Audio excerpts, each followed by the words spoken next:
I'm releasing it on the internet. Every body cam, every document.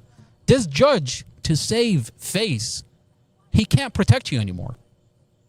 Then he sat on Tuesday.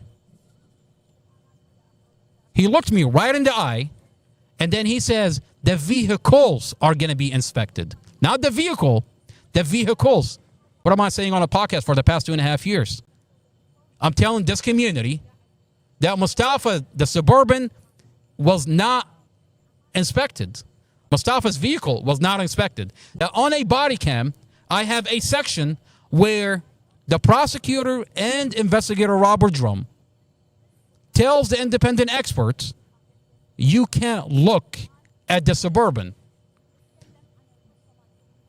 I mean, and take it further, you have investigator Robert Drum goes to his lieutenant, and he tells his lieutenant, there is no evidentiary value in inspecting the Suburban. How? How does that make any sense? And his lieutenant, Sean Peake, is asking him, is the independent expert on board? On board to do what exactly? And then you find out that what they're doing here is they're telling the independent expert, you're not touching none of the vehicles.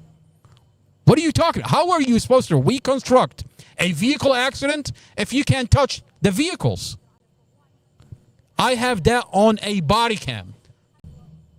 And today, 2.5 years later, when you find out that Mustafa's defense attorney is honest enough to push back and get the metadata and download this SD card, all of a sudden, you have an independent expert that's going to download the files. You want to save face, and you want to say, well, I was only going off of my police officers, but now that I have an independent expert that looked at the SD card, here we are, we have an audio. Oops, Mustafa is innocent. There is no argument inside the vehicle. I was only going off of my police department, so you're going to throw the police department under the bus.